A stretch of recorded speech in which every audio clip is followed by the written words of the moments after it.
Today, the last panel, we have Mutamila. Please come on stage. Please take your chair. Radha Homati, Likla Lal, and Swati Yellal.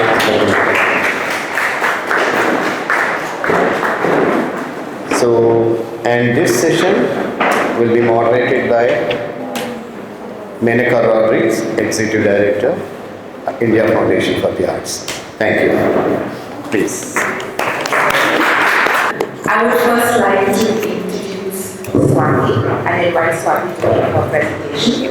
Swati Raghunath is the founder director of India Foundation, a not-for-profit organization working with persons with disabilities. She holds a master's degree in special education and inclusion. Over to you, Swati. Thank you. Do I need to use the mic? Yes, okay.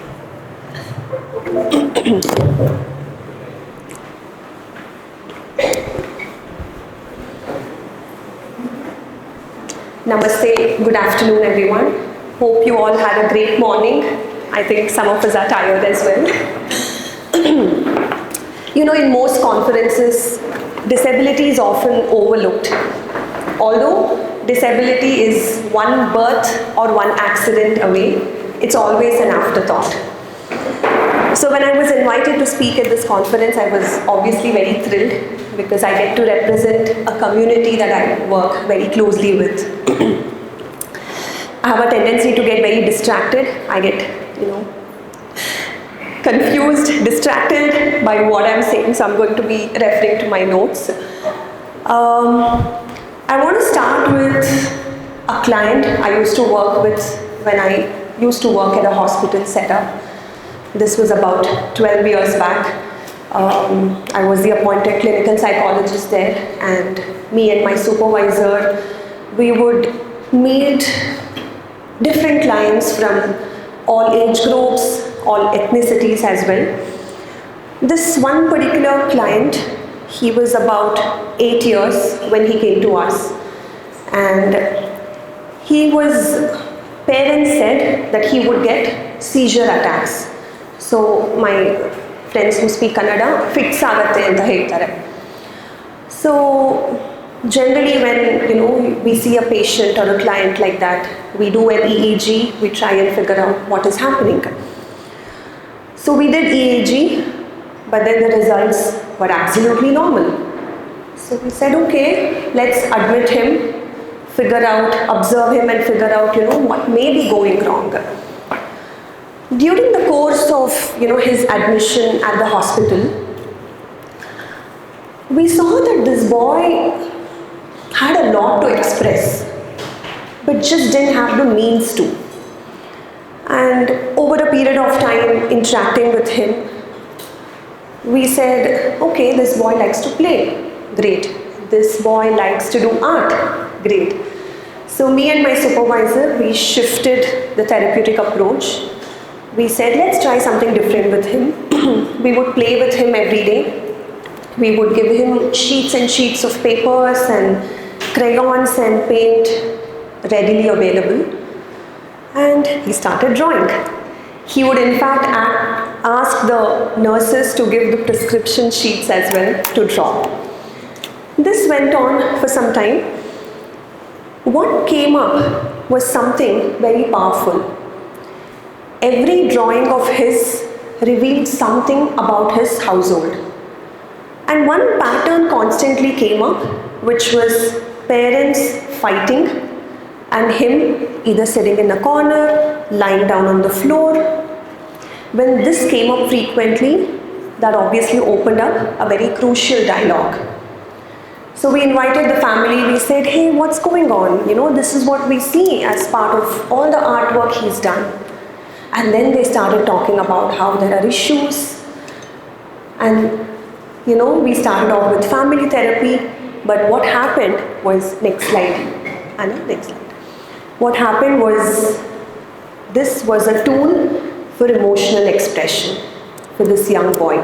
So we realized what he had was psychogenic non-epileptic seizures, which are actually not seizures in the true sense, but because of the psychological issues this boy was experiencing, there was this constant fear, will my parents get separated? Because there were discussions at home, divorce and child custody and whatnot. So for an 8-9-year-old, this was too much and we didn't know the reasons. So art became a tool for emotional expression. It was a bridge to understanding the real cause behind his issues. We currently work with a young student with something called autism. It's an autism spectrum disorder. We call it as a neurodevelopmental disability. He actually faces a lot of communication challenges. For example, when you talk to him, you will either get a one-word response or he will repeat what you say. So if you ask him, hey, did you enjoy your school today? He'll say, enjoy school today. So what do? How do you get him to communicate more or express more? Of course, we use various strategies to work with him. But this boy loves music. Music comes naturally to him. He, in fact, composes his own tunes now, and music or art is his sanctuary. There's a short clipping of Akash playing and singing. He doesn't know the language, but doesn't matter.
Next slide.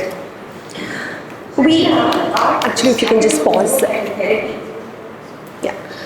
Another student we work with, again with autism. She is about 19 now. Autism spectrum disorder, has a lot of sensory sensitivities, which means certain sounds really bother her. Let's say, for example, the sound of this fan. There's a certain sound. We can ignore this, right? We can continue with our day-to-day activities. Or the sound that tube light emits, that green kind of sound, she just hates that, absolutely hates that. So certain sounds, certain textures, she can't cope up with that. This girl also has communication challenges. When we started working with her, she would sometimes scream out fruit names. So she would go, apple, mango, banana. And we're like, what is going on? Like, I don't get it. So obviously the first impression is, okay, maybe she's hungry. And this girl travels from quite a far distance. So we would naturally, call up the parent and ask, hey, has she eaten anything? Do we give her something to eat? You'll be like, no, everything is good. There's no problem. But she would scream out fruit names. Over a period of time, we figured that every time she's frustrated or anxious about something, she would express through calling out fruit names. This girl has a lot of, like I mentioned, sensory sensitivities, communication challenges, but art is her safe zone. There's an audio clipping from the mother and you can see her artwork as well. Next slide. So Sanjana, art was started out more like a therapy, if I kind of that right now. Because when she used to do the coloring work, she used to calm down so much, so much.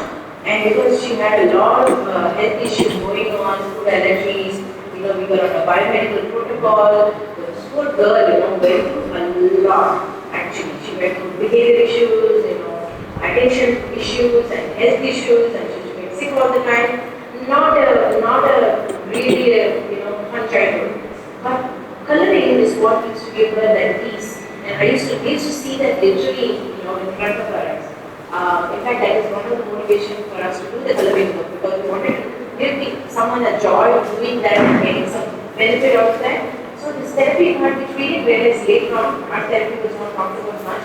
Now it's a big change. That time it wasn't, but this was how it all started for her. I think it was very calming. It was a very zen moment kind of thing.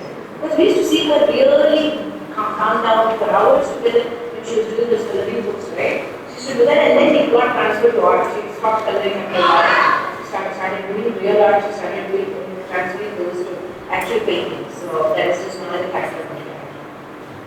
That's her work. So if you see, there's a certain way she represents her characters. Most of her paintings has similar characters. If you see the hand, the eyes, the nose, they're very similar, in nature.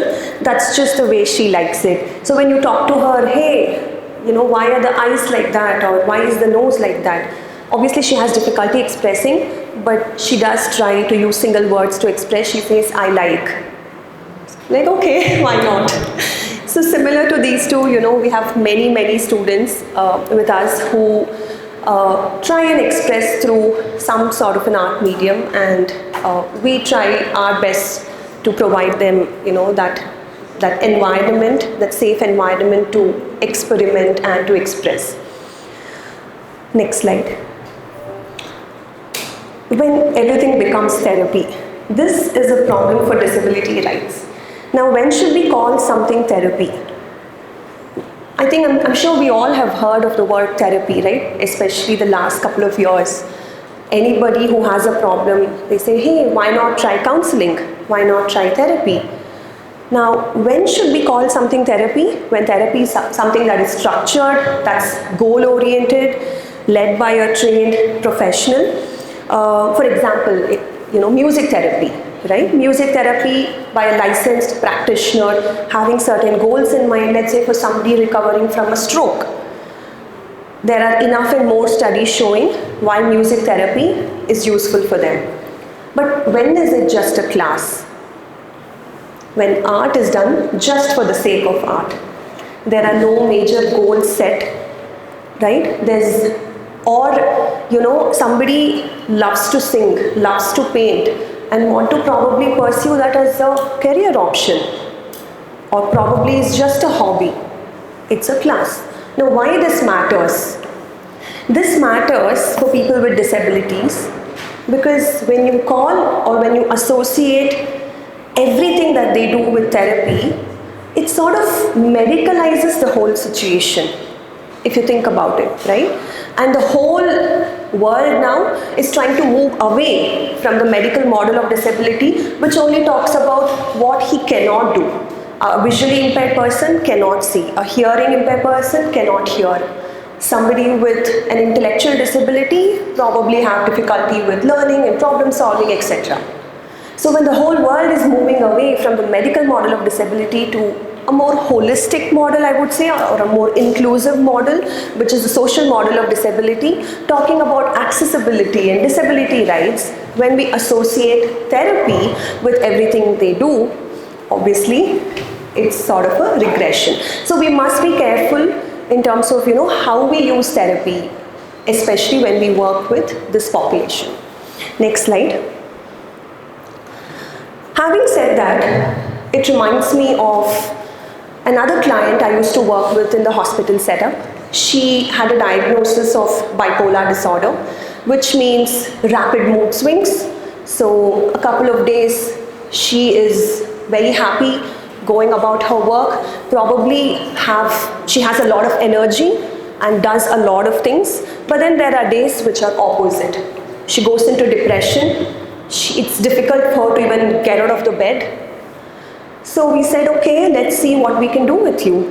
And we started with something really simple called mindful scribbling, where we gave a sheet of paper, we gave crayons and sketch pens and whatever materials she needed. And we said, don't overthink. Just take a pencil, just take a sketch pen, whatever, and start scribbling. She was like, what? This is really silly. How is this even a therapy? This is not what I had in mind. Obviously, she doubted us as well. She said, I don't know if I'm at the right place. We said, just trust us, do it. Just start scribbling. Over a period of time, she started enjoying the process. And she realized no matter how messy and chaotic things may seem, at the end, there could be some beautiful thing that will come out of it. Because what happened with her was one day she realized that through this scribbling activities, she started creating a flower. Making a flower. So she said, even though things seem messy, there's something beautiful that is coming out of it. So every time going forward, she felt extremely overwhelmed with something, not able to cope up. Her go-to mechanism was mindful scribbling. The one the client used, no it's not, because I didn't have permission to use that, but this is just a sample. Next slide.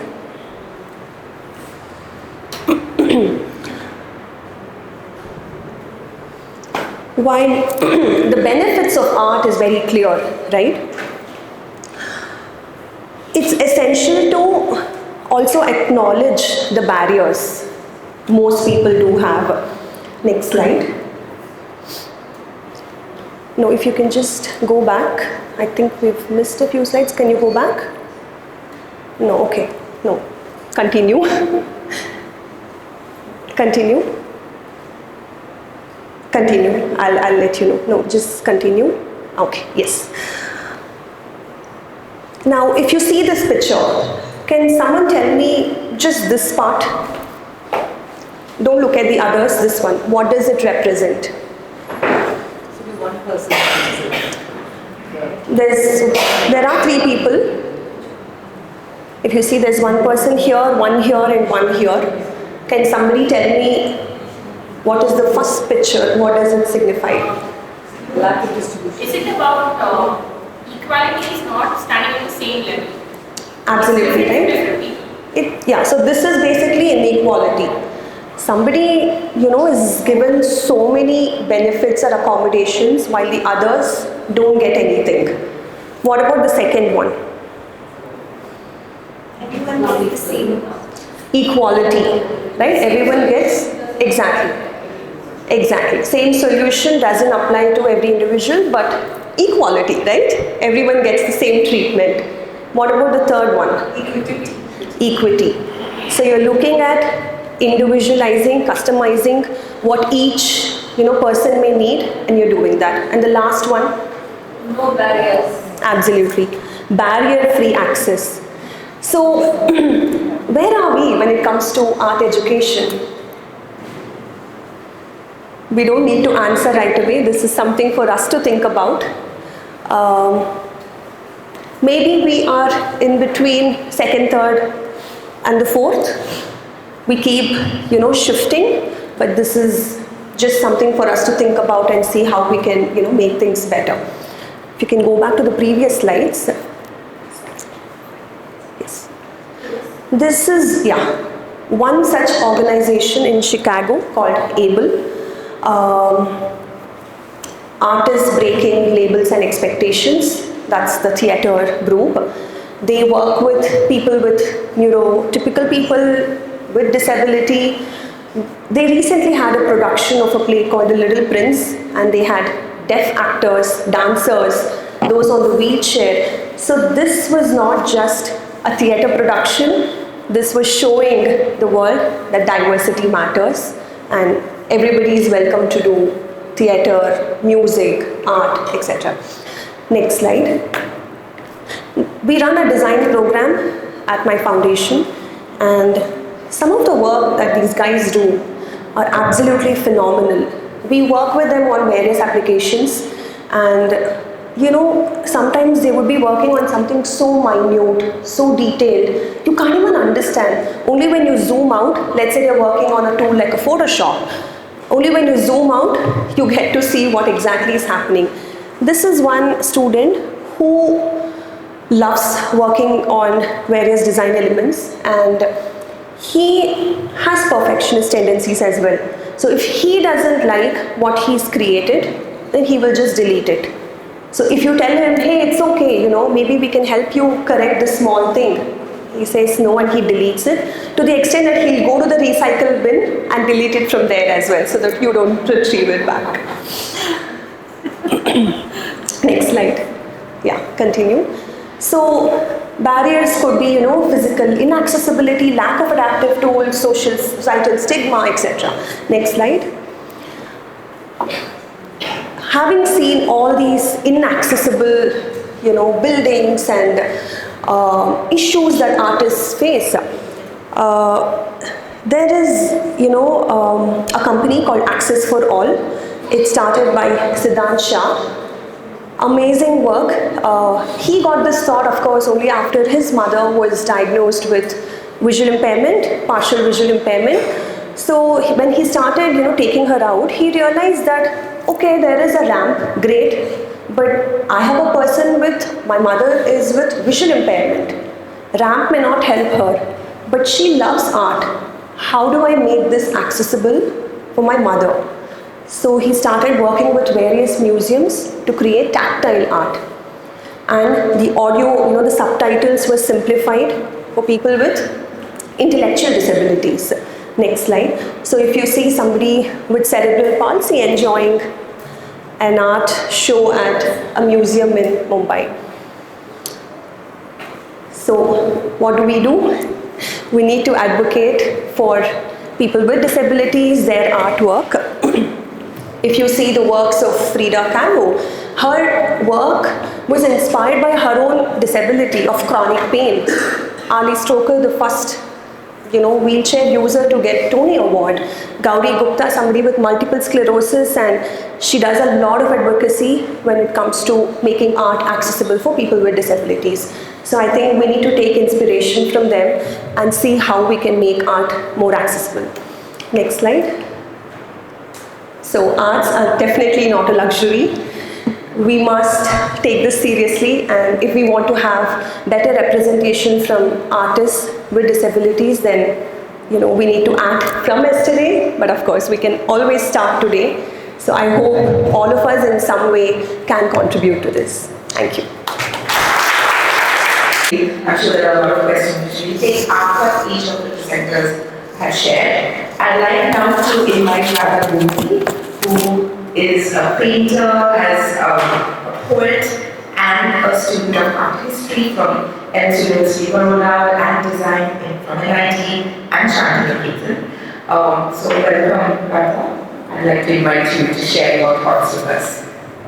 Thank you, Menika. And before my time starts, I just want to say that I have missed the first 2 days of this conference, and thereby have actually missed what kind of participants and audience that I'm supposed to address and be part of.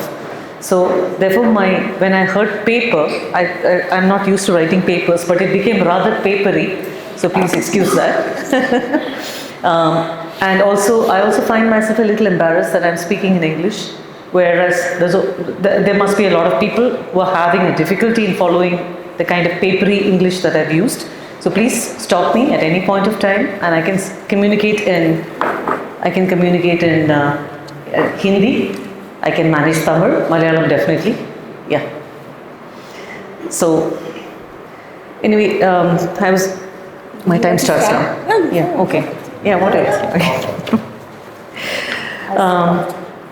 So the topic given was arts and cultural education in a world of diversity. Would you like me to stand? With no problem to see. That's okay, fine. Diversity inheres in nature. It is everything that makes up life. A word's meaning lies in its use, and the contextual changes of its usage can alter meanings subtly or otherwise. The etymological root of the word diverse is turned away. That is, the sensation implied is in terms of organizational structure, a collection or aggregation of sorts where the constituent elements stand separated or turned away from one another. Okay?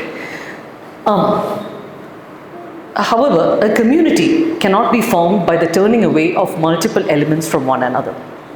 Linking together diverse elements, what is that? Linking together diverse elements or the primary quality of the energy of intent that could link them together can only be one that has equity as its core value. Thank you so much for that slide, because equity and equality cannot be confused. Anyway, creative thinking always keeps non-linear possibilities open.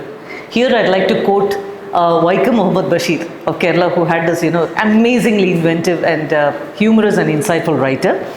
When I believe when he was in school, somebody asked him, "What is 1 plus 1?" The teacher was expecting the answer 2, but he said, "Immini belli onnu," which means in local dialect, a big one, for which he was given a good rap on the head.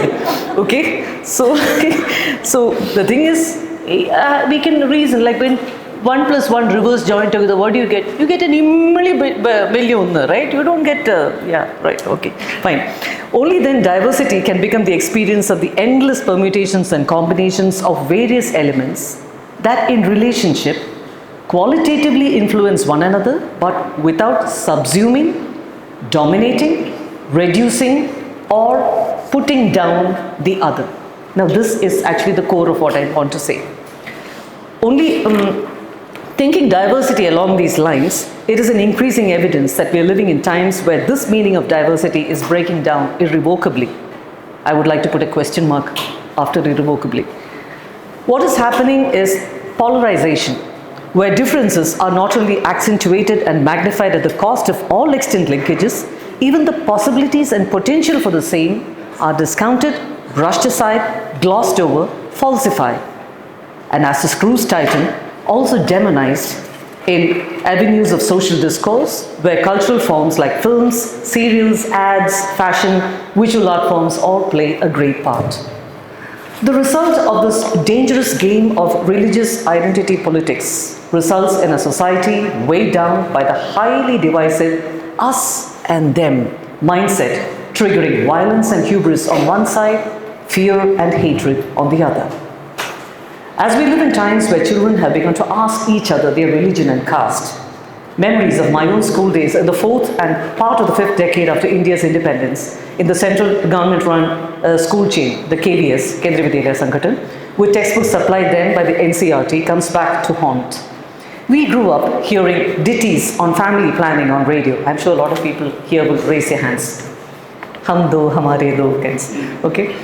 We were taught that the welfare and progress of this country, Vatan, we must see it as a university, as a unity in diversity, a value that was given to us constantly from the pledge we took daily in the morning assembly, Bharat Hamara Desh hai,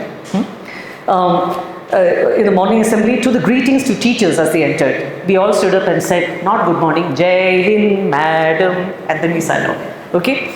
To most of the songs that we were taught in music class, I mean, when I got this topic, all these things started coming back to me. Like, Hindu Muslim Christian है लेकिन पहले इंसान है, सिख यही पारसी यही जो है, मिल्लत की शान है, रंग भरी लो ये तिरंगा सबका एक निशान है, ये मेरा हिंदुस्तान है. In the light, or rather the dark, of where we are today, the 78th year of our political independence from British rule, we can see the identity of an overarching nationalism that we were raised upon has not proved sufficient or transformative enough to relegate the identities of birth and bloodlines that determine what sadly still are the cornerstones of our primary identity, caste and religion, to mere vestiges before the rise of a powerful and primary civic identity as a citizen human. It was not powerful enough, to create this identity. Now, why do I say citizen human? I take a leap of thought here by using the term citizen human to imply that the denizens of the category non-human and even mineral, like mountains and rivers, under the expanded life-embracing and affirming concept of equity, have equal, inviolable and inalienable rights as the citizen human. This is a critically important value that can both heal and radically reshape the destructive ethos of a careless worldview of nature as merely an aggregation of resources available for reckless extraction by a minuscule section of madly profiteering Homo sapiens. Coming back to trying to understand why we are where we are, I feel the critical intersection by economic class and its consciousness. A powerful modern shift that grew alongside the unbridled growth of capitalism as a form of resistance against its singular, aggrandizing eye on profits for a few, could not leverage the critical level of impact that was needed to veer away the self-identity of a people, us, from their traditional identity markers of caste and religion towards a truly civic, modern one with equity as its core value. And we can see the disastrous effects of the same today. Well, it's a pathetic slide back where Rama's name has become a call to kill, and well, so and so. I'm dropping that chapter. I mean that passage here. Depressing, yeah, indeed, that's why. Cultural practitioners and educators who are for plurality, who are for the principle of unity and equity in diversity, have their work cut out for them in the times that we're living. Though I taught in school as an art teacher in a very different era about 3 decades ago, the human elements that underlay my practices continue to be just as they were and open to reworking and readaptation. So here is where I come to the crux of the matter. After my rather political introduction, my sutra number 1 upon which the thread of thought is based is this. Art thrives on the age-old living insight that only the affective is effective. Affective is the power by which we are affected. That is how and why it needs to become the medium, so to speak, in which to think one's thought and design one's actions. As a matrix for education, art holds this possibility of organically fostering wholesomeness through informed, self-reflexive, self-regulation, considerate of both self and the other.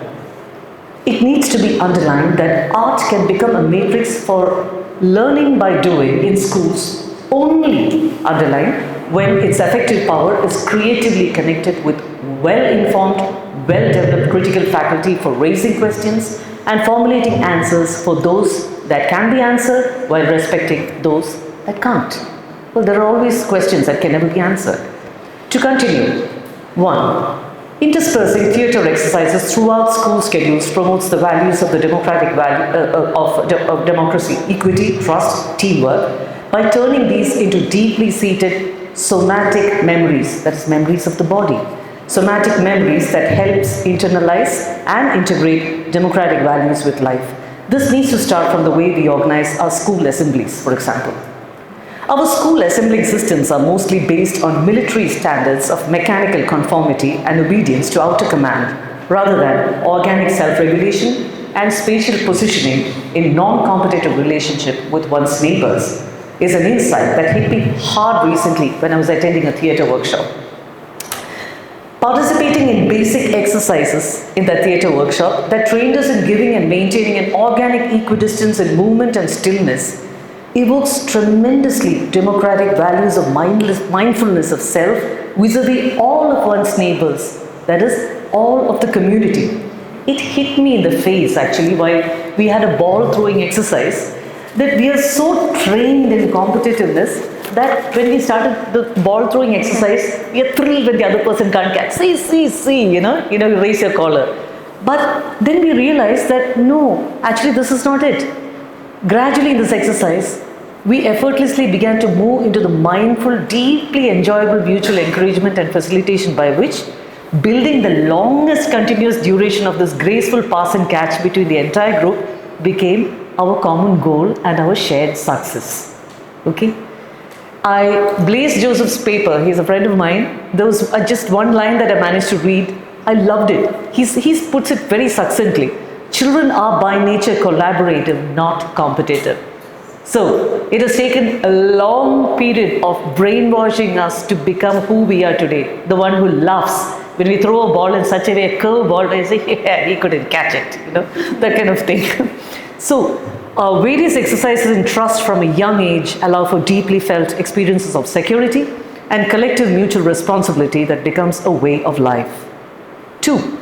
Our teachers need to realize that the often most sidelined teaching post in school, are actually the most powerful guardians of possibly the only non-judgmental, non-competitive, common space in school that can truly foster the best democratic values. At least the art room can be that space, if not the whole school. For this reason, the usually most neglected and underpaid of teachers, the art teacher, needs to be specially empowered by the clear understanding that at the heart of art lies the power of creative thinking, the courage to think laterally and differently, the stubbornness to persist and protect this mode of non-intellectual thinking by recognition of 1, the empowering value of discernment, 2, the vested interests and values that underlie its opposition. Anyway, 3, craft is only one component of art. Lumping these together, art and craft is how we normally refer to in school, lumping these together in a single breath and phrase is to lose the opportunity to extract the specific pedagogic potentials of either or both.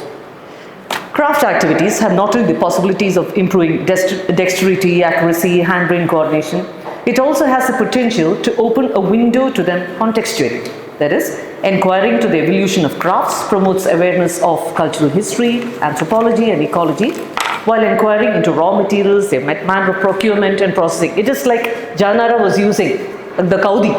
The crafts can become a great entry point. And we probably have brilliant design thinkers at the end of the day because we have not ruined our kids yet with this approach.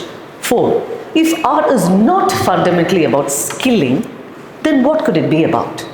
While the ability to paint, dance, sing, sculpt, etc., exceptionally at its core is to a good extent an inborn gift, the capability to think things differently is something most children have naturally before its narrowing by social conditioning, thanks to us, from multiple quarters. The thing is to keep devising exercises that spark this capability and to keep rewarding it. There are lots of ways to do it, like starting class discussions, debates, teamwork activities that are eminently suited to the tribe bonding stage of mid-adolescence, that is age appropriate, inviting resource persons, having film screenings, and the findings could culminate in a series of poster making, play, whatever, and adding grading of these credits to other academic subjects, etc., etc. These are things that I'm sure many of us have discussed in PTAs, often fallen with our noses on the ground, but still we persist. 5, cinema for education, as this is one medium whose appeal has remained unchanged and will, in all likelihood, continue to remain so. Well-curated cinema screenings followed by a circle sit-in in a no-holds-barred discussion are a powerful tool for reflection and critical thinking. Film clubs and societies have become largely defunct on the false understanding that they existed only to bring cinema to the people, because now OTT platforms have suddenly rendered that redundant. But what cinema continues to need is the discussion that follows afterwards. Otherwise, the OTT platforms also amounts only to unreflective, uncritical consumption that can only be remedied by brief introduction and discussion afterwards. So cinema for schools is really powerful. Now the epilogue. Well, while I was writing this, I was feeling I had to overcome a lot of sadness and literally a lump in my throat, because I went to the black end of the spectrum first and I had to walk myself back into the greys and whites. Because the fact is, we have devolved to the level where the easiest identity in the present climate is religion. A plastic entity constantly tweaked to maintain its top-heavy prescriptive authority based on surrender, obey, fear, shame, isolate, discipline and punish, that is fueled by a fiercely competitive spirit of revival, usually branded with conspicuous outward physical markings as well. These are all signs of shrinkage and the attrition of a wholesome civic identity, the burn marks of this regressive polarization, so to speak. It's not going to be easy to stand up for what in our childhood were pretty obvious civic values of equity and humanity that needs to prevail over any other in a democratic society. But that's what we need to endeavor towards, no matter what. So the need of the hour is to keep spaces that are committed to creatively stitching together, like Janara's Kaudi again, together elements into the kind of diversity that has equity and compassion at its core, that augments and buoys the spirit of enlivenment, that opens the heart to the spirit of Robi Thakur's lines of Chitto Jete Bhoy Shunyo, that is where the mind is without fear in English. So before I break into that poem that I've always loved as a child, I need to just say this. All changes discussed in such fora like this, can be effective only if it is instilled by creative interventions in B.Ed and college level, where admission needs to be based on scientifically designed rigorous tests for human qualities and civic values over and above academic excellence. Underlined, the whole thing. Changes suggested here need to be compulsory in frequent orientation programs for fresher teachers and in refresher courses for senior teachers. Additionally, without adequate remuneration and social recognition for school teachers, how can we hope to attract the very best and the most compassionate of people who can actually make or mar a human being forever? So I'm not going to end with singing Where the Mind is Without Fear, because all of you have learnt it and loved it. But if this time, I could. Please, please. Where the mind is without fear and the head is held high, where knowledge is free, where the world has not been broken up into fragments by narrow domestic walls, where words come out from the depth of truth, where tireless striving stretches its arms towards perfection, where the clear stream of reason has not lost its way into the dreary desert sands of dead habit, where the mind is led forward by thee into ever-widening thought and action, into that heaven of freedom, my Father, let my country awake.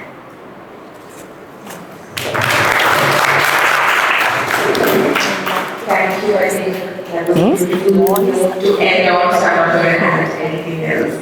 I'd like to now invite Nikla Lal, who is the author of children's book and works very closely with illustrating works with her sister. So over to Nikla.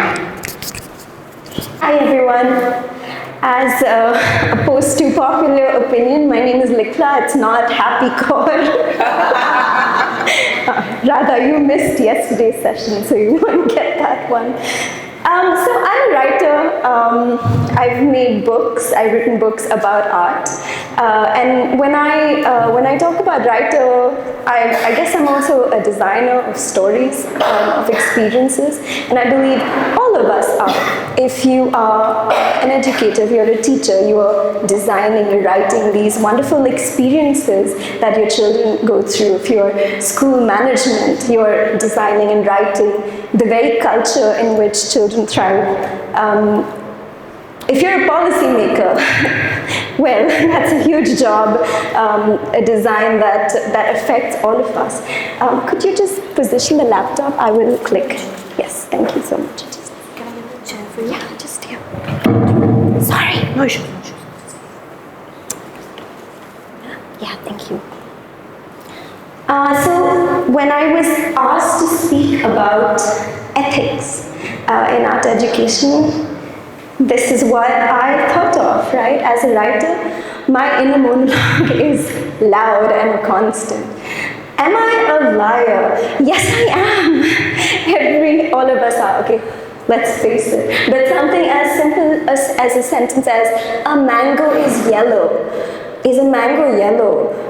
What age is that mango? Is that tiny little bloom to fruit stage of a mango? That's certainly not yellow.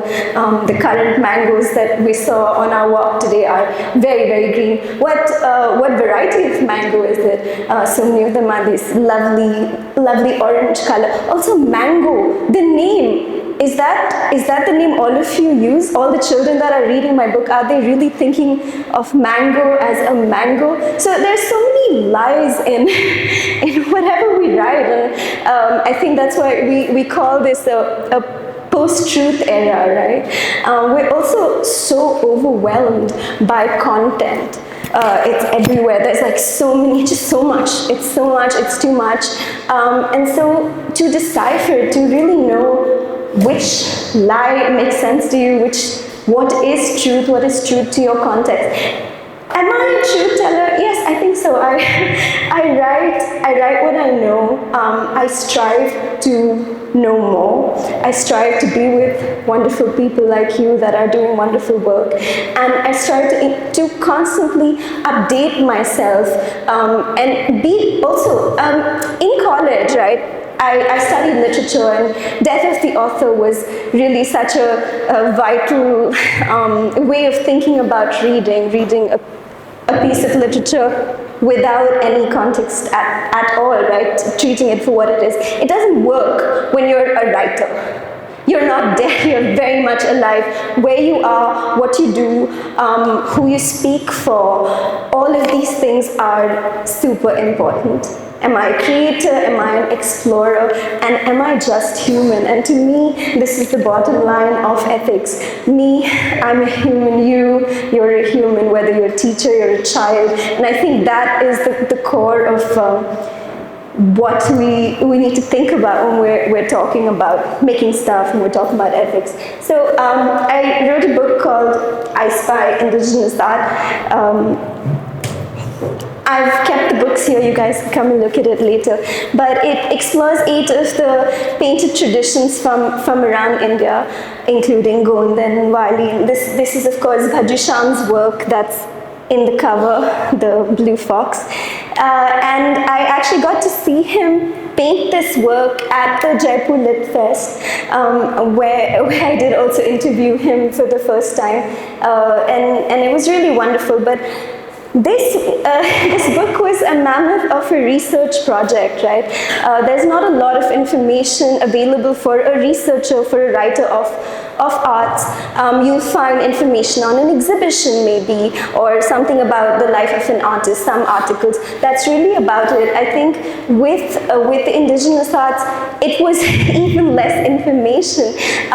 When I read a lot. I think that is I'm the most nerdy person. I need to read as much as possible. The very first, if you look at a chronology of it, the first written material about a lot of these forms, about these artists, were by the Britishers, by the French, followed by a lot of male scholars, and finally now coming to some women who have interesting perspective. And now, of course, artists that have their own voice, they're speaking about their work. They're so much more accessible. They're all on Instagram. You can talk to them.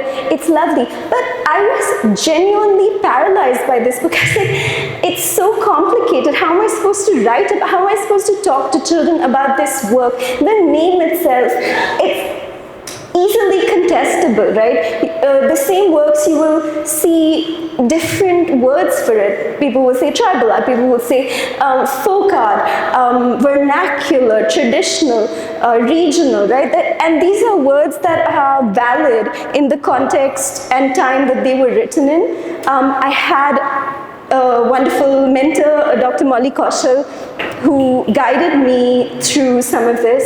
And Lena was very kind to share her thoughts in her paper. And Lena, honestly, reading what you have written, which is so humanistic, your connection and your love for the works, for the artists, and how you engage with them in a live way really calmed my anxiety about it.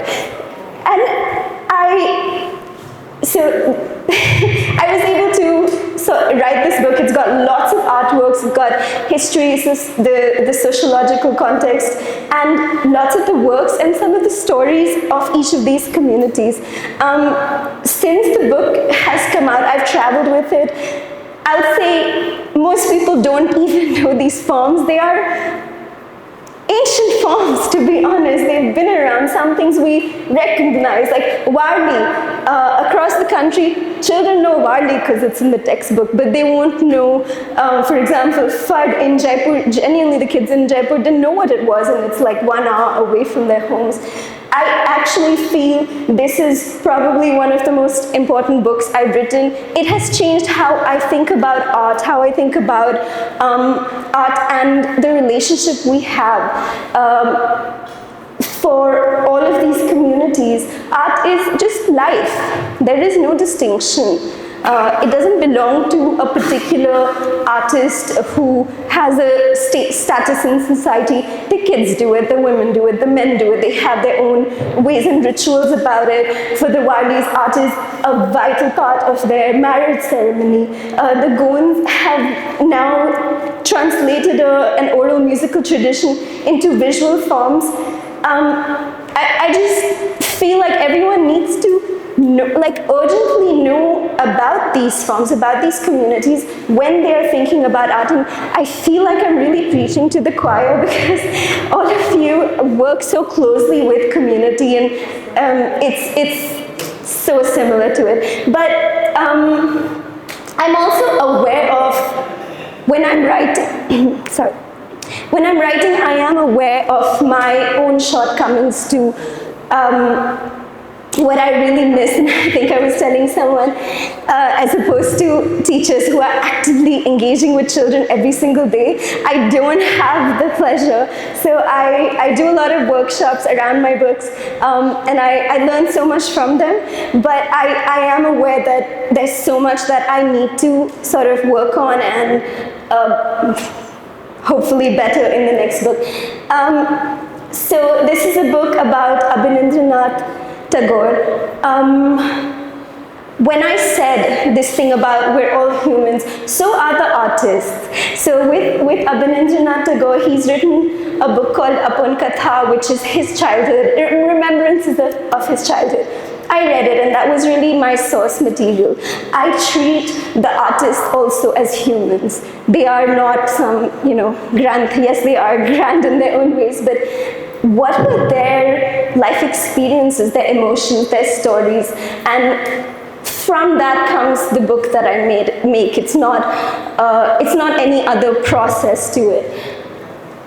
This is a session, I think, Blaise, this was in Kochi Biennale. So Kripa, she conducted this workshop because I missed a train.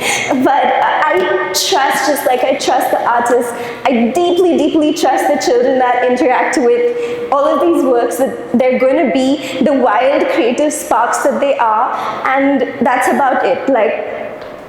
It doesn't really need anything more.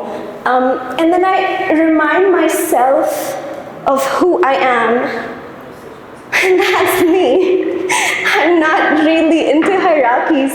I don't really belong to an institution. I am not a figure of authority in any way that's thrust upon me. And so I get to be a child with the children. My love for the art, my interest in it, my criticality, that's something I share with all of the children.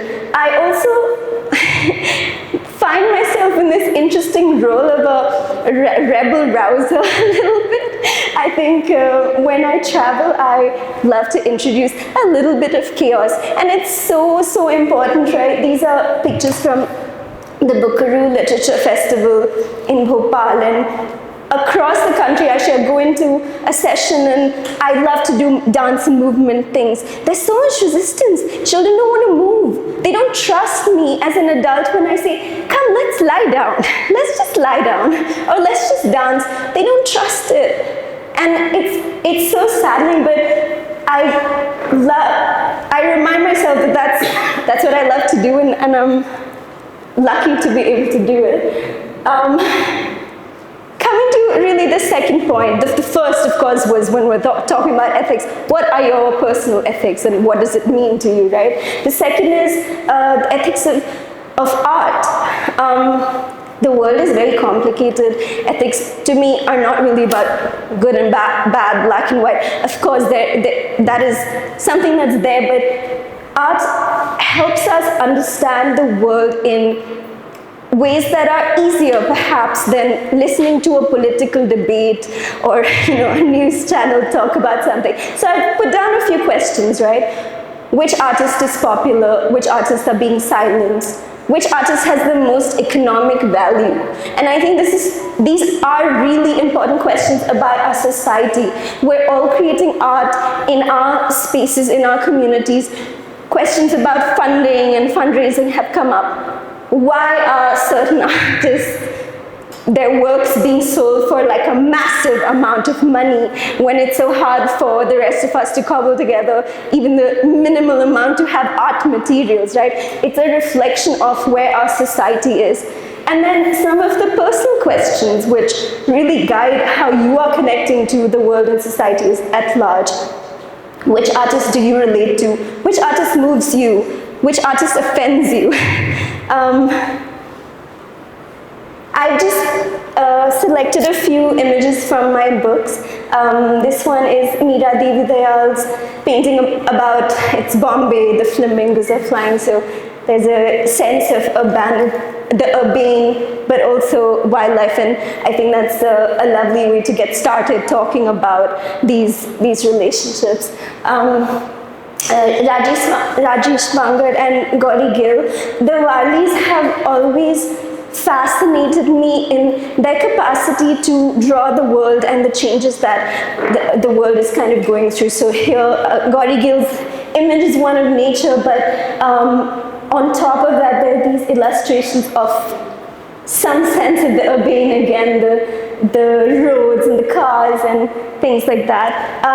Anwar Chitrakar during COVID, such a lovely commentary and perspective of the animals, right? They were out in the wild and we were stuck at home. This is Somnath Hore's documentation of the partition of Bangladesh during that the entire protests that were taking place, and it was deeply personal to him because he grew up in Bangladesh and then he had to move to India and then kind of went and was involved again. This is Malakshmi. She's a Maithili artist. She's got this entire series that talks about the artist as a mother, the artist as a woman, and it's just so real and not intellectual. So,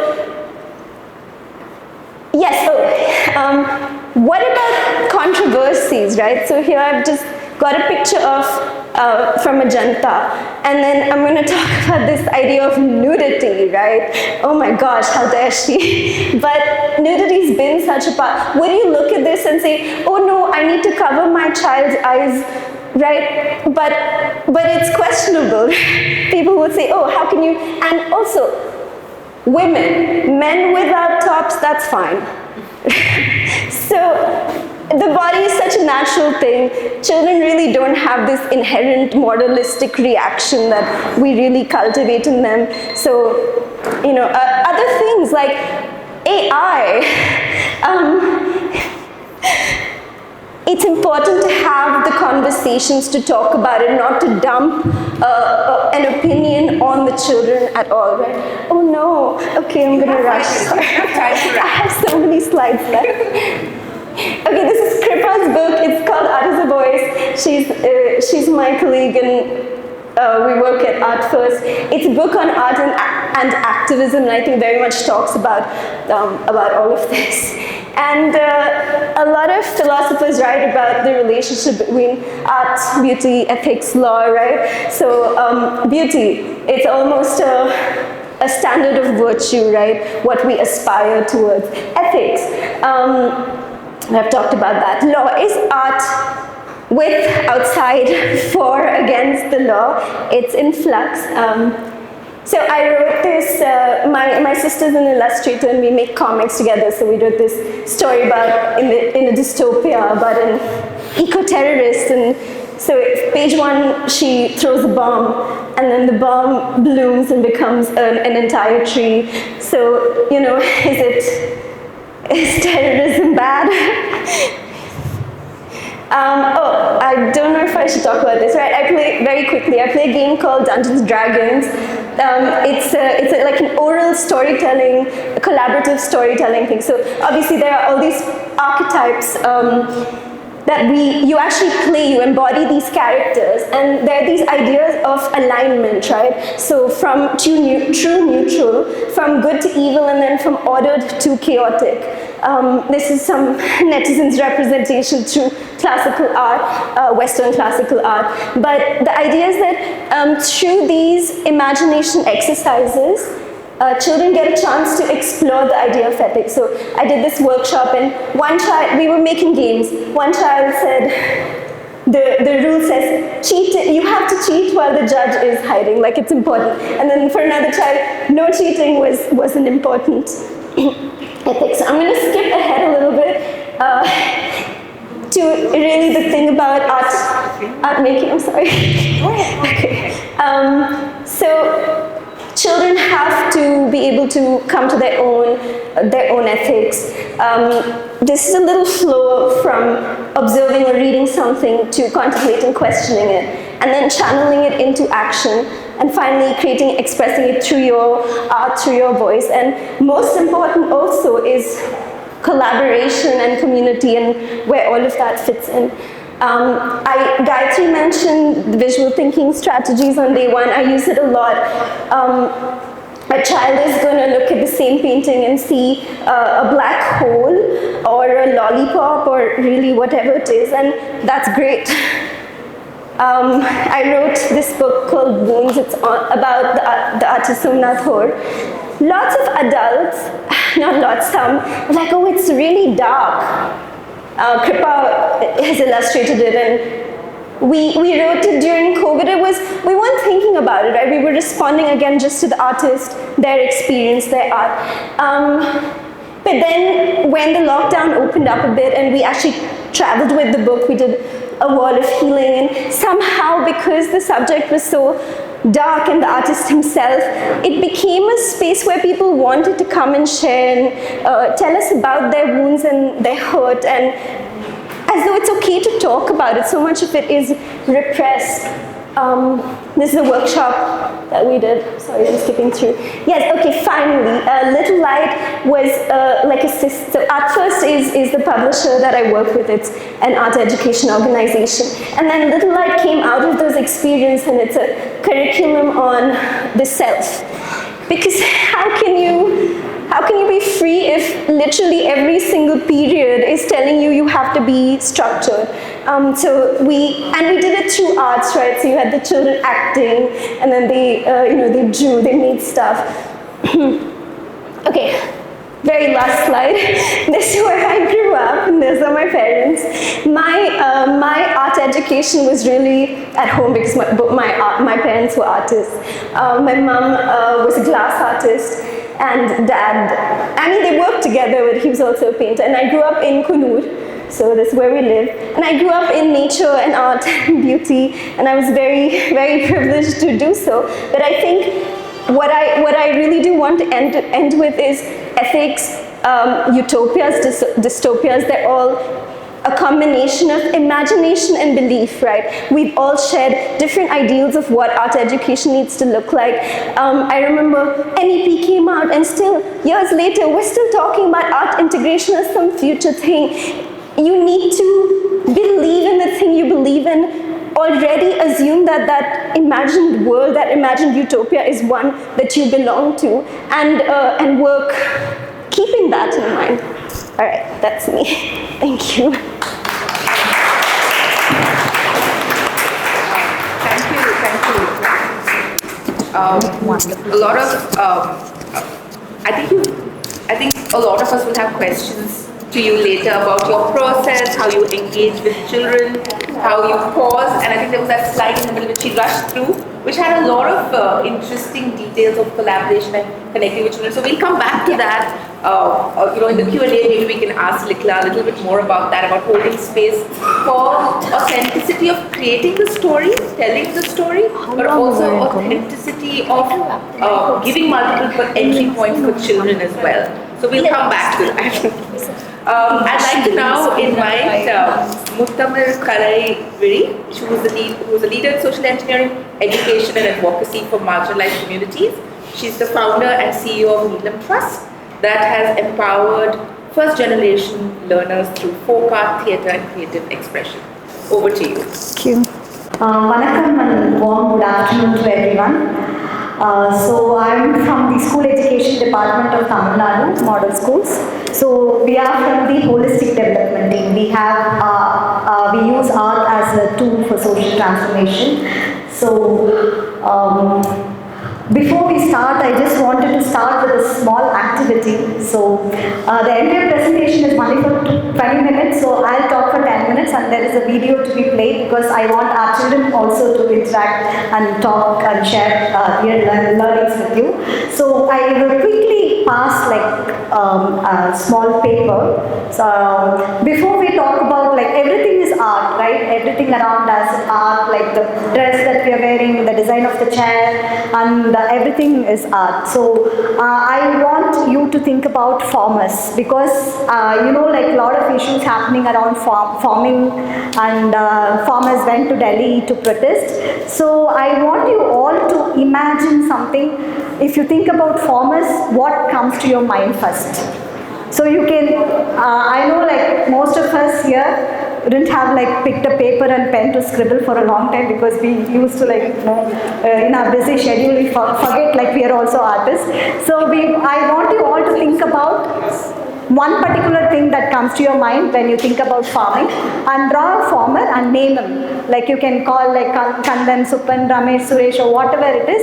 So you draw a farmer and name him. That is like a 2-minute activity, and this is definitely not a drawing competition. We are not going to exhibit here, so you can draw whatever you want and however you want. ನಾನು ಬೇಗ ಕನ್ನಡದಲ್ಲಿ ಹೇಳ್ಬಿಟ್ಟು ಅವ್ರು ಹೇಳಿದ್ರು farmer ಅಂದರೆ ಒಬ್ಬ ರೈತನ ಒಂದು ಗ್ರಾಜುಯೇಷನ್ ಬಗ್ಗೆ ನೀವು ಯಾರಾದರೂ ಒಬ್ಬ ರೈತನ ಬರೆದು ಅದೊಂದು ಚಿತ್ರವನ್ನು ಬರೆದು ಅವ್ರ ಹೆಸರನ್ನು ಬರೆಯಬೇಕಾಗುತ್ತೆ. ಗಂಗಣ್ಣ, ರಂಗಣ್ಣ, ನಿಮ್ಗೆ ಯಾವ ಹೆಸರು ಬರುತ್ತೋ ಆ ಹೆಸರನ್ನ ಬರೀಬೇಕು. ನೀವು ಒಬ್ಬ ರೈತನ ಚಿತ್ರವನ್ನು ಬರೀಬೇಕು. Yeah, you have to draw. A farmer, you can like think about riding a tractor or like working on the field, doing like lifting some heavy stuff, anything that you think about farming and farmer. You have drawn and what you have named also.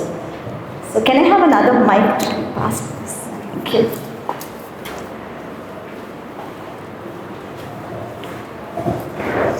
You can just go.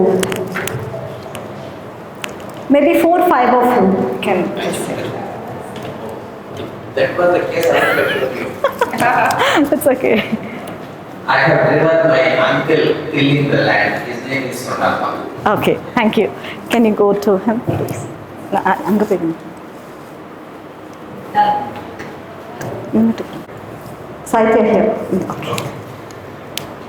Humans aren't interesting to me. I drew God because I like the pattern for God. I find it very artistic. Okay.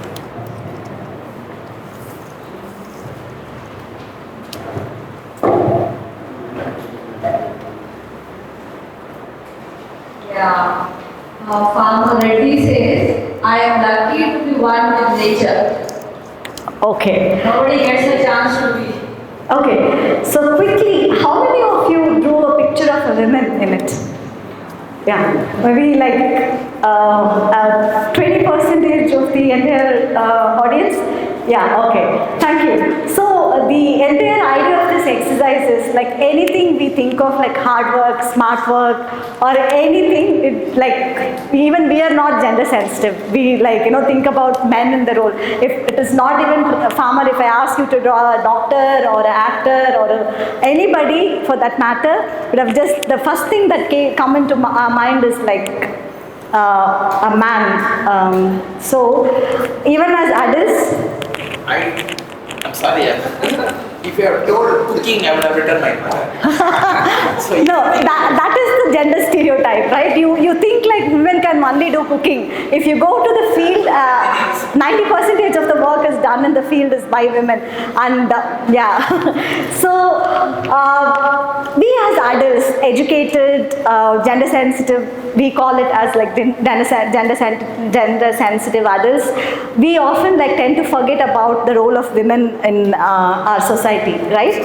So when we talk about We stay in city and when they show something, yeah, that is what we are going to talk we come and talk about it. So we had that. yes, that is like the society has always like taught us to think in that way, right?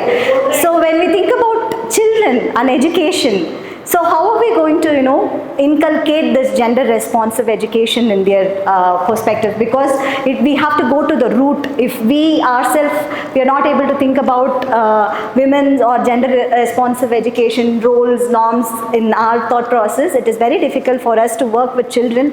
So we have to go to the root. So research says the children develop gender roles idea from their 3 years to 7 years. So can I have the next slide, please?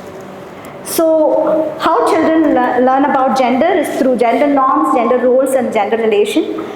As I told, like from 3 to 7 years, children learn about the gender roles. During the early development phase, children form an understanding and stereotype based on their experiences within their family, schools, and surroundings. So children grew up to replicate those experiences in their lives as adults.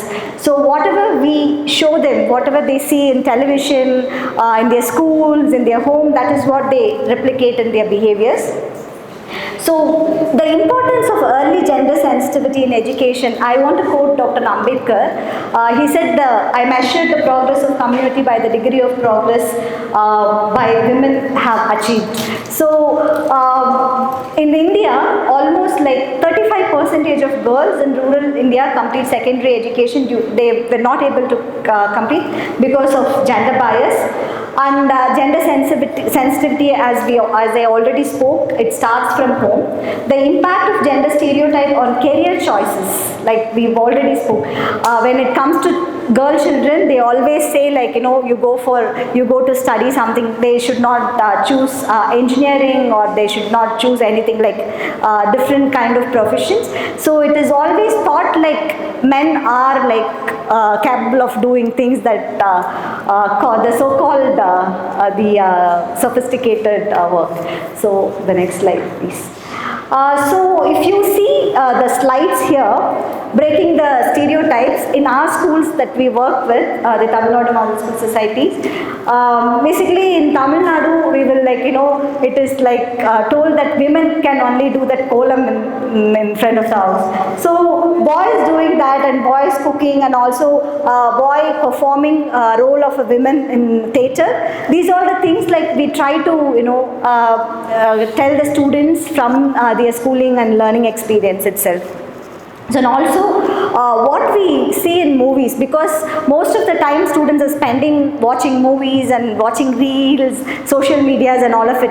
In one Tamil movie there is this song, famous song, Un Samayal Arayil, I'll translate that, Un Samayal Arayil Naan Uppa Chakkaraya, Nee Padikkum Arayil Naan Kangala Puttagama. So the hero sings to the heroine, says that in your kitchen whether I am salt or the sugar, and she like replies saying in your library whether I am your eyes or the book. So this is how even in media they write lyrics which the kids and adults, everybody thinks that this is what the society and this is what it all works. So we have to change the narrative, because the narrative is being told by men or the dominant caste people. So all the narratives are always like from the oppressor side. So we have to change the narrative. So through the storytelling sessions, we've started inculcating stories that where children write their own stories. Children write the stories that they see, that they experience about it. Next slide, please. The transformative power of art in education. So when we talk about art, especially for the children, it is important for their self-expression, critical thinking and imagination and innovation. Because our classrooms, the current education system, our classrooms, they don't provide these because of the textbook that we have. It is always about like by heart, mug up, and then like just go and write whatever there in it. It is not giving the student to create critical thinking, and it is not giving space for the students to think differently. Out of the box thinking is not at all there. We have pride walk.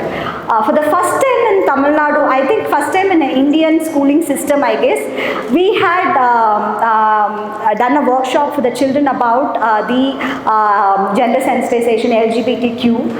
So we have conducted pride walk in schools. I just wanted to share a short video about it.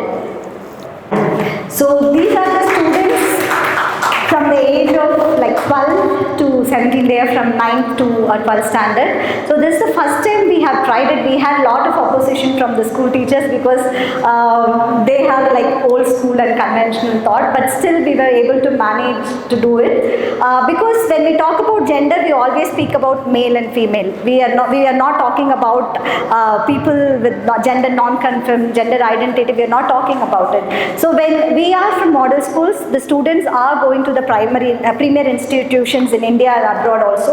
We want them to understand what gender is actually. It's not gender is about male and female, it is beyond that, right? So we want them to understand. That is where like we have we did this pride walk in schools, and now wherever you go, we have like schools in all 38 districts in Tamil Nadu. Wherever you go, any school, they will talk about gender equality and they will stand up for it. So that is something we are really proud about. Thank you. The next slide, please. Coming to the art educator, educating the educators first. That is very important, because when we started this holistic development and art education in schools, we had a very tough time, because the teachers who were like used to have this conventional way of teaching the children, they were like always opposing. They're not sending the students for classes, and they were like scolding the students. They were punishing the students for being part of these art classes. So what we thought is like we have to break their ego. So where they can go and break their ego is performing in front of the children, right? Losing their self. So we have conducted a program called Kalai Se Karpi. So teaching them Kalai Se Karpi, art through teaching art through teaching through art, So we had invited all the teachers, and we have trained them for 4 days with all different art forms, and they performed on stage. And then a lot of teachers like expressed themselves that this is the first time after my schooling I am getting onto the stage, and this is the first time I am performing. This is the first time like I know that I can do these kind of stuff. Then we have questioned the teachers. So at your age, if you are enjoying art, think about the children and think about how expressive they can be, right? So we have asked the teachers to go back to their schools and perform the same performance they did in the workshop. So when they performed in front of the children, the way the children enjoyed and cherished the performance of the teacher changed the entire perspective of having art classes. So that is where we started this program 2 years before in all the model schools. And it is important because most of the teacher does this with consciousness. They doesn't want the children to think beyond the box. They doesn't want the children. I'll tell you one of the examples in the school, where one of the, because we teach equality and equity in schools, one of the children from the dominant caste wore a shirt from a Dalit student. So the teacher immediately called the parent of the dominant caste boy and then told her that if he is wearing the shirt of the Dalit boy, then what will happen if your child is going to get married to a girl from a Dalit caste? So you have to be very careful. So this is the mindset of the teachers that we are working with. So it is very, very difficult. So the concentration has to go in both ways, like teachers, educators, and also the children. Children are always easy. We are very happy and joyful when we work with them. But like changing the age-old practice of like 40-50 years of their thinking process and the practice, it is very challenging for us. That is somewhere we are struggling. But I think like a lot of changes that teachers are seeing in the children and also what is happening around, we are seeing a lot of differences in their approaches as well nowadays. So these are the pictures, teachers dancing and doing some presentations. The next slide, please. The importance of introducing gender education in early childhood, we've already spoken about this. The problem is like we learn things, but we are not ready to unlearn and relearn it in a right way. So that is where the problem is, because we always think like once we learn something that's it. We are not thought about unlearning it and relearning it in a right way. So art education is something helps the students to unlearn what they've learned it in a wrong way. So that is something that we are trying to do it with the children. Of course, you all know, many of you, Finland's education system is one of the best system, where they have like inculcated gender neutral classroom and policies. And also in South Africa, they have this indigenous storytelling, where they talk about stories on gender norms, challenges and things. And of course, UNESCO has developed some guidelines. So these are from the global perspective.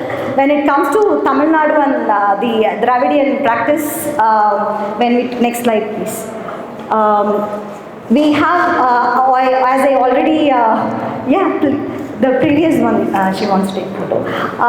We have social labs set up in our model schools. So we have 10 art forms: Parayatam, Silambatam, Karate, Mime, Theatre, Puppetry, Storytelling, Community Radio, and then Digital and Contemporary Art installation. These are the 10, photography of course. We have 10 art forms. Through the art form, we use these forms as a tool for social change, to create the changes that in the mindset of the children. And next. And we also have personality development lab, where expert resources every Saturday goes to the school and they take workshops on various topics: leadership, communication skill, gender sensitization, and annihilation of caste. So there are a lot of around like 52 different topics the experts are taking. In literature lab, we screen movies to the children, and we have movie club. Movie reviews are written by the children, and also we have books. Book club, where we give Periyar's Penne Nadimayanal book, and then a lot of other books which talks about gender sensitivity, and students also write book reviews on it, and we publish on a monthly basis. We have sports lab. Students Collective is one of which I really wanted to talk, because when we talk about democracy, when we talk about politics, it starts from the root, right?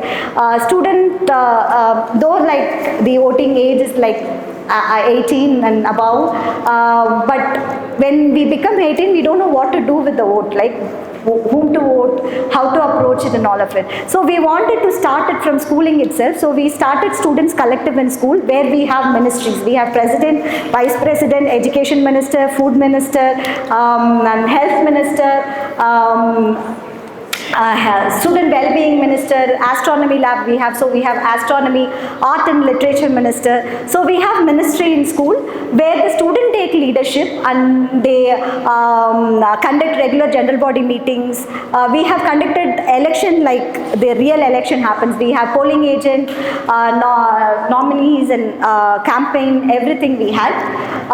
So I have wanted to tell two stories. I think we can skip this story and go to the next story. So if you have seen the photography exhibition Unseen Perspective on the second floor, I want to talk about a girl who documented her mother's hand, what art can do, right? So when the girl learnt about photography, she doesn't want to go and take photographs of butterflies or like flowers or beautiful things or nothing. So she documented her mother's hand, because she's been told that her mother is a homemaker and she's sitting at home doing nothing. So she wants to show the world that my mother's hand does everything from morning 5 a.m. to 9 p.m. So this is something art can really do to the children in the way they think, in the way they perceive things around them. So when I saw this, I was very proud about the work that we have been doing, because this is something, the change that we really look up to. Next slide, please. So next slide. These are some of the stories from the children. They've shared their testimonies. I'll just read it. Art has given me the courage to express my thought without fear. I now use my painting to speak about social change. Aisha, grade 10. Understanding gender equality through education changed the way I see my future. I now aspire to be a policy maker. Karthik, grade 12. Before I believed some professions were not for women, now I see no limits.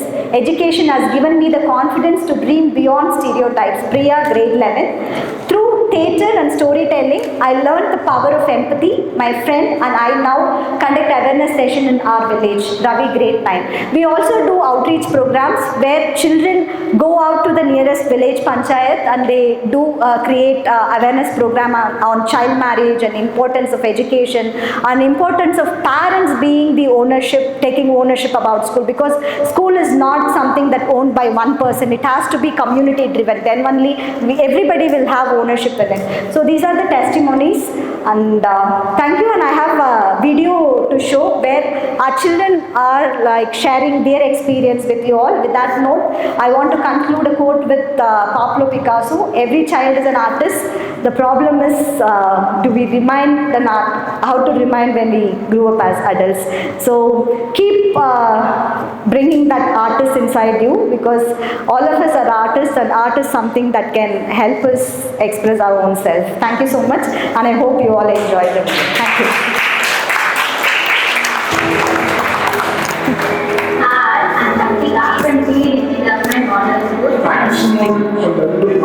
I'm Ashita from Center of Academic Excellence. I'm University from University Global Model School. I'm Navani, studying 9th standard in United States Government Model School. I'm going to be part of the school art form program, which promotes gender equality through art.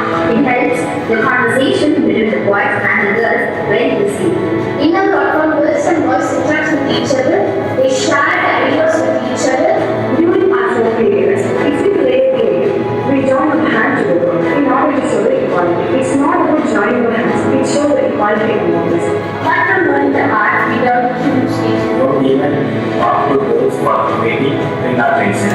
But after attending the holistic classes and our workshops, we got knowledge that all the men and women are equal and we want to treat them equally. I'm brought up in a small village and a council district. In my village, there are so many unstereotyped about trans people. According to this concept, the students have acquired many knowledge on the concept of gender equality and LGBTQ. Every Saturday, the model school conducts personality development classes, which spend about different times with reading sections and displaying sections. That's a place to go share our thoughts. Without any hesitation, we can share our thoughts openly. The one who made a drastic impact in my life, I'm getting to know about the importance of gender equality and how to treat people equally. Actually, it has helped me to develop my leadership quality and skills, etc. Art has helped me to overcome the struggling speaking skills, but also it helps me to overcome my stage fear. Students are able to come and speak in front of everyone, which helps them to get rid of their fear and to overcome the gender inequality among the boys and the girls. It develops our personalities and behavior. Art form has the power to engage all people together and challenge social norms. It breaks up the stereotype and makes the conversation very easier among the boys and the girls. No matter whether it's a girl or a many age people are standing there, without any hesitation, I can talk to anyone. We should tell them when we treat everyone equal. I want realization through awesome classes, private work, and justice of very Before people make fun of the boys who are talking to us, and after attending these classes, we realize that these are not correct and we want to treat all of them correctly. Respect everyone.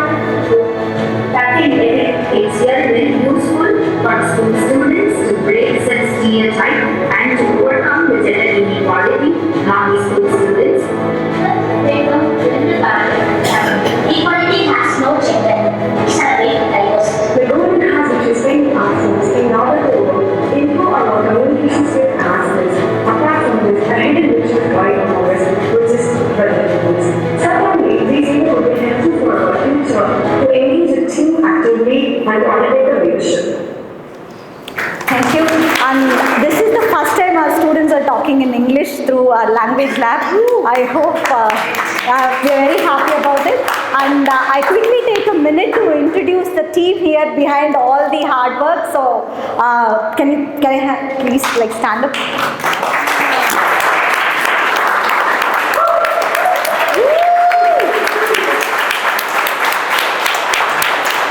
Thank you. I'd like to thank all our panelists who had very interesting sharing from very different perspectives, telling us how, showing us how to break boundaries, bring in diversity, and how can we also include newer dimensions into our curriculum and into our education system, as well as through all of this thread, bring in multiple perspectives that kids can engage with. And how can they become more compassionate? There's empathy, there's sensitivity, there's understandings of each other. There is identity, which is unique, but there's also the collective that can be brought together. I don't want to take too much time asking each of them questions because they've had such interesting sharings. But I would love to open it up now for the audience to interact with them and ask questions to each of them. And if there are questions that I have in between, I will also jump in.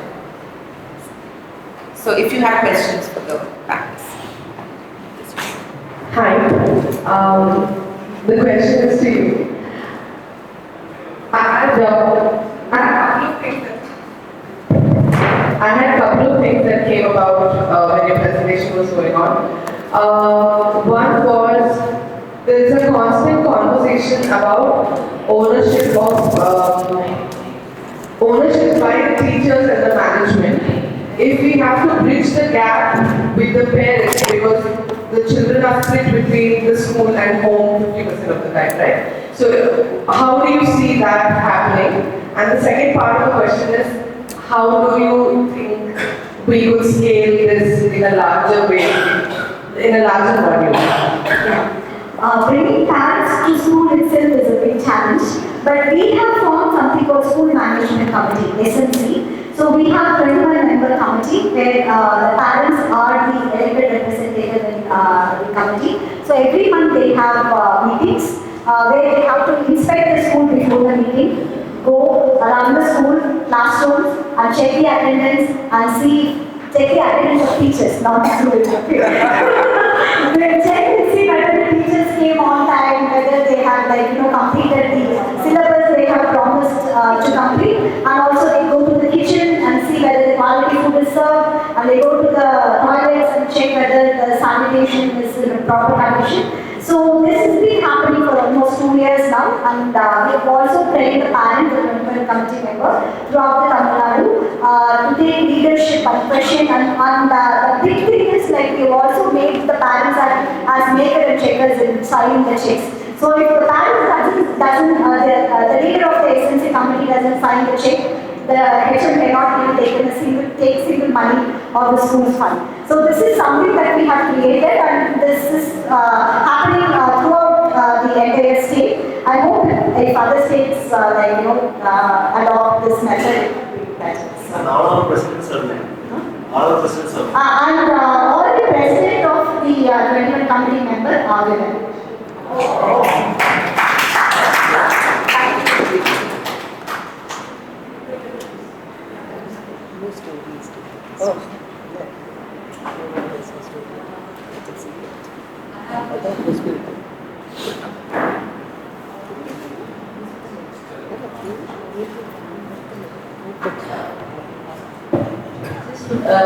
Just a short introduction on your journey.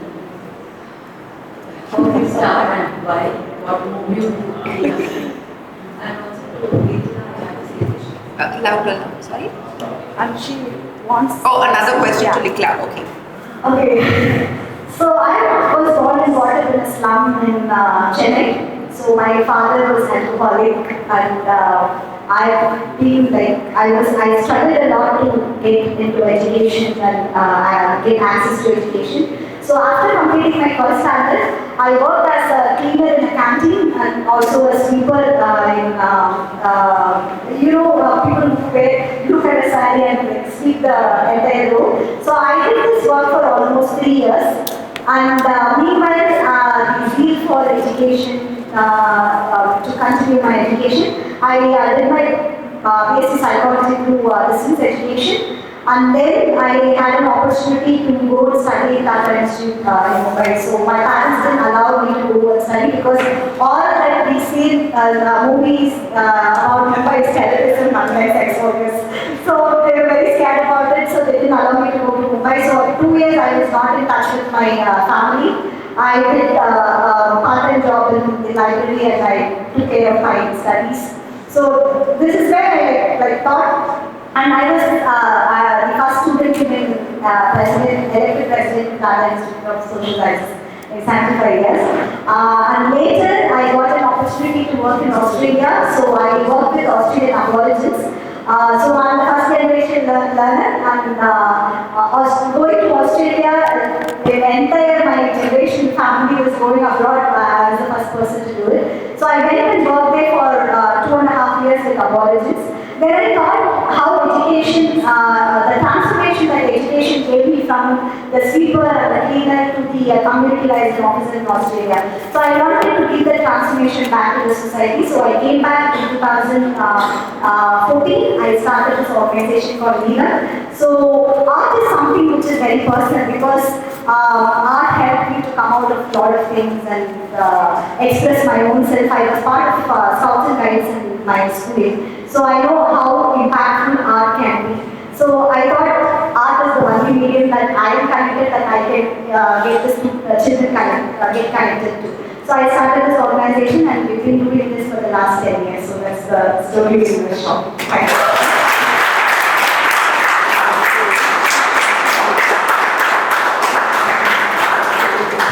Something had a question for Likla? I had a similar question for you. Okay. And also a little bit of your process. Processing.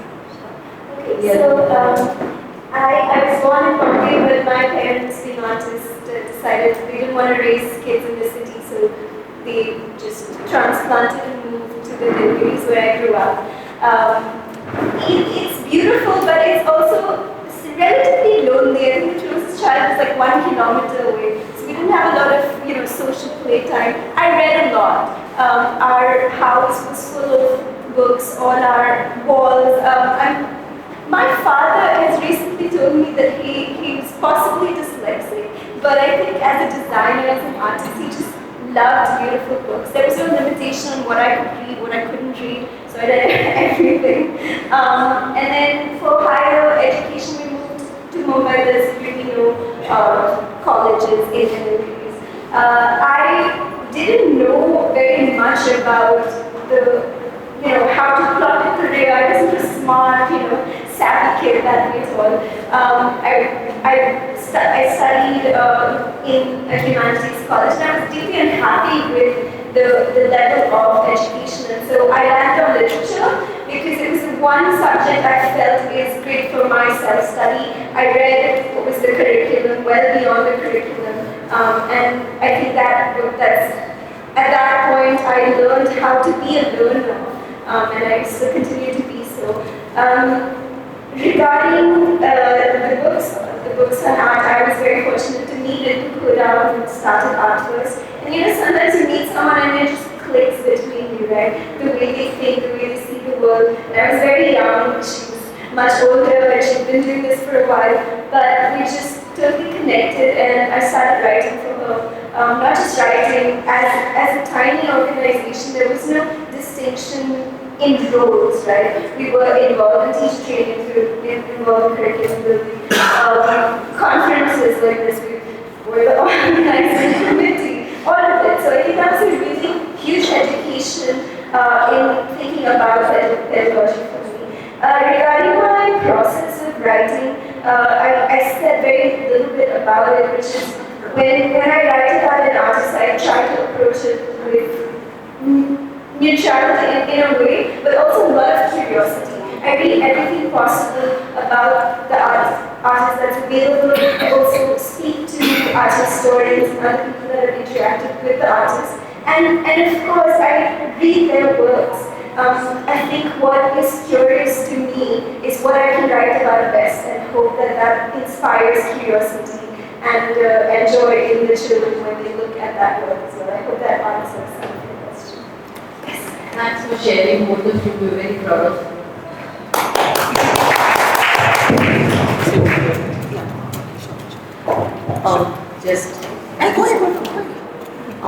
Just before you ask the question, I put this question to Muthu. Because it is pretty evident that there are some people who look like when fire turns into a flower. And you could feel that this is burning with a spirit that is extremely rare, very resilient, and a true warrior. A movie. Lina. So, I'm loaded with questions. Anyway, so actually to you, Swati, first. It was really, it's great to hear about this space because it's very less spoken about. And my question to you is, do you have also materials that are resource materials that others could also access to use within classrooms or On how we integrate art into probably materials like worksheets or some kind of materials that art educators going to use and adapt in their situations that are like learner modules or what are these terminologies that we should be aware of? How do we address this entire spectrum and so on? So that was my question. You have also materials that can be accessed, and part two of the question is to you, Ritla. So in terms of when you are dealing with the writing of these books that are for children and for others, is also this kind of diversity and understanding of disability, is that something that is also part of what you address? And actually my third question is I'll say it all at once and we'll see what can be answered. You mentioned cinema as a tool also to use in the classroom. So I would love it if you can expand on that a little bit. We do have plenty of materials.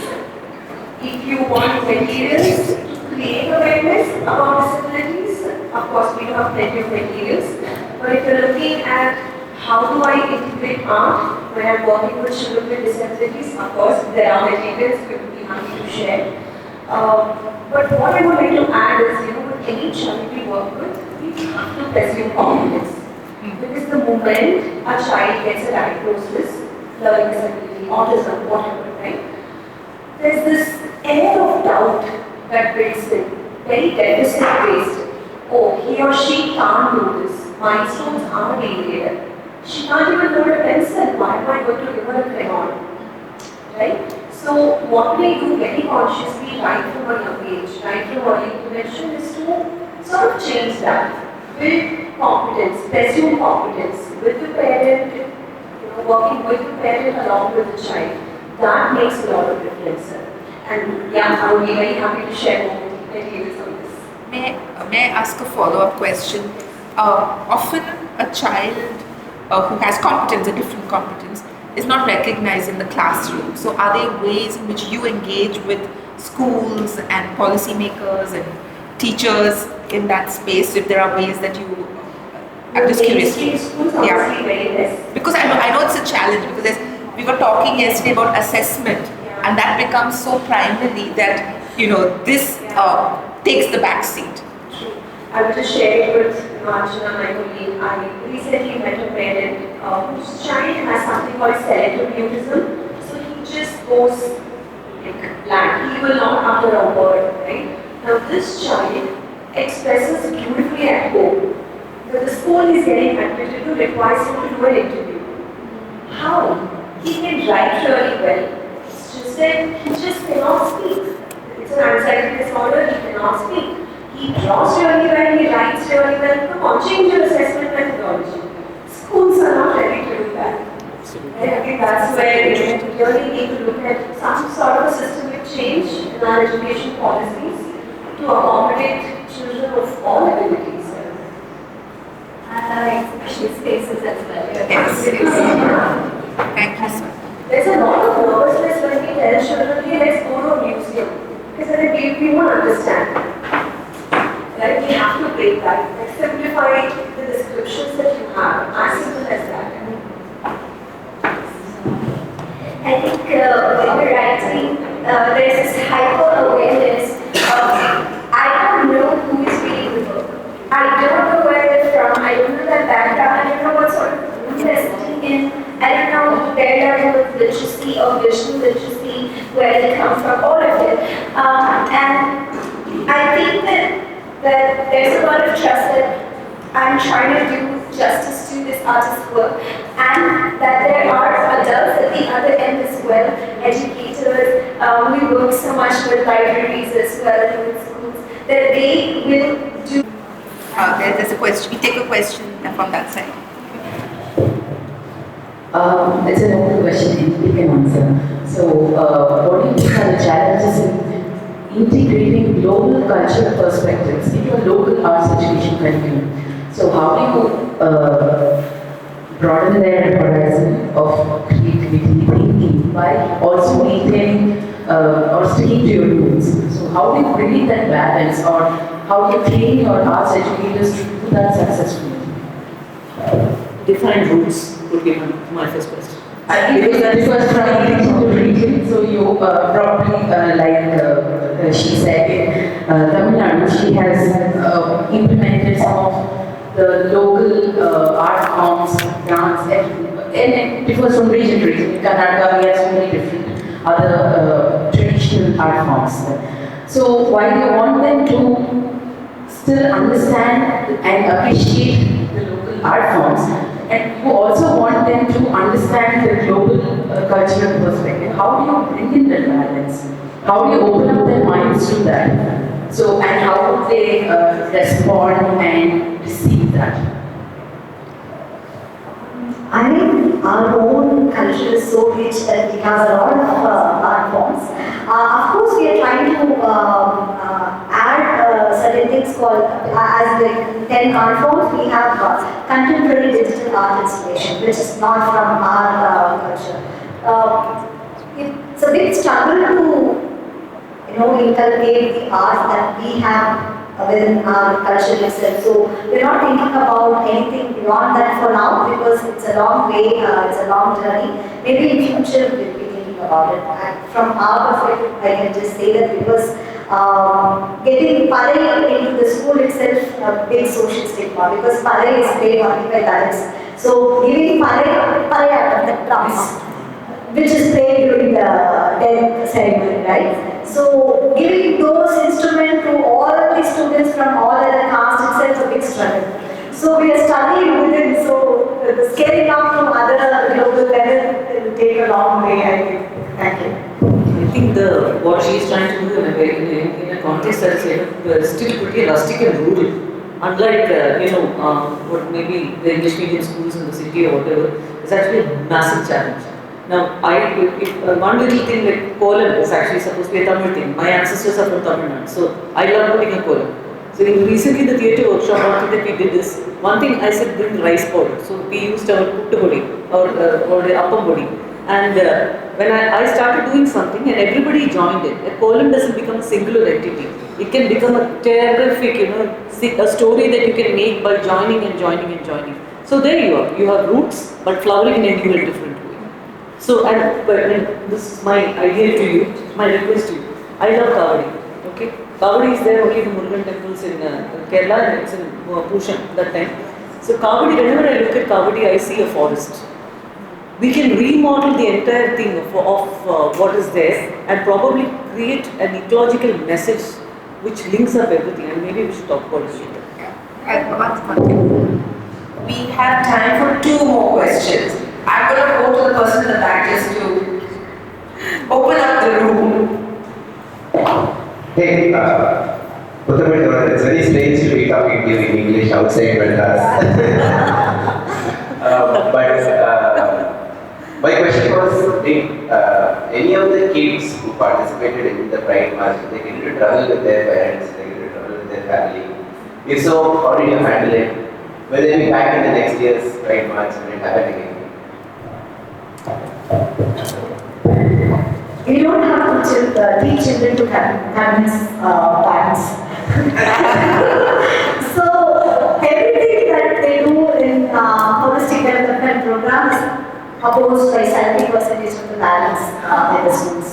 So we teach children how to be strong, resilient, so that when they go back home, it's a residential school, so when they go back home, they can convince their parents. So, not even the parents, the HMs, teachers, and the sanitary workers, the watchmen, everybody, because all of them have conventional thought. But the children made sure everybody participated in the Pride walk. So, from the teachers, from the watchmen, from the cooking staff, everybody participated. It is only for adults to adults convincing is difficult. But when a child comes and asks you something, irrespective of whether you want it or not, at least to make them happy, you tend to do it, right? So we are just using that strategy to convince everything. So definitely next year, schools, we not only in model schools, in other schools as well. So we're hoping so. Thank you. Any other questions?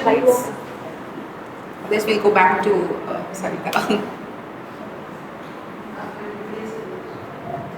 I have two questions. You have a question? One for you and one for Swati. So the question to Swati is that do you, are you able to, in spite of all the challenges that you already face, are you able to make these children competent, confident, not competent, that is not the wrong word, apologies, confident to be along with normal children in a normal school, because that is what is the ideal in the end. You all are together and you have to learn to respect each other, along with our differences and different abilities. So what do you do? We try. We keep trying. It doesn't happen all the time. Because there's a lot of work that needs to happen from the other side as well. So one of our programs looks at integrating them back to regular schools. But trust me, our success rate is just about 30%. Even though the child is able to, I would say, confident enough to manage a normal school, a mainstream school, schools are not ready. Just going by the label of autism, or let's say autism is non-verbal and probably uses an app to communicate, which has text-to-speech, can communicate beautifully with you. But they come up with reasons like, oh, these stamps are expensive. All the other children, they want to use the same thing. It's distracting. So he can't be in this classroom. So I would say we need to do a lot of work with the mainstream schools, have the ecosystem ready there, and then look at integrating our children to mainstream schools. But we do work with our children. In fact, I feel a lot of times we overwhelm them, especially with the adults we work with. We do work with companies for placements. And a lot of people we work with, right, especially with autism, are very rule-bound. And we will not break a rule. A lot of times we overwhelm them, but the ecosystem is not ready at all. And you can ask this? We'll give it two? Me? I have a question for Sure. Finish your question and then one last question from the back. So the question to you was that have you thought about asking your children to convince the parents to participate in the flight? Actually, the SNC members who are parents actually participated in the flight walk. So they've already, even before we tell them, the children took initiative inviting the SNC members to come and participate. I think the next year we will ask other parents to come and participate as well. Thank you. Hi, very nice panel. It's been great, but I think my question is mainly for Radha and Nikla, because I like what you said about like a post-truth society, and I was wondering if we have moved past like lying and telling the truth, especially because your writing, Radha, kind of reads like a manifesto almost. Your writing reads like a manifesto. Sorry. Your writing your paper kind of read like a manifesto for arts education. I was wondering how important you all think lying is to sort of build hope for like a better education. Lying. Good words. I do want to clarify, I was being very dramatic. I don't think lying is bad, just clarify. I don't think it's there are probably words that meant a certain thing in the past and could mean something else now, right? When we talk about multiple truths, it does imply that any singular one is incomplete.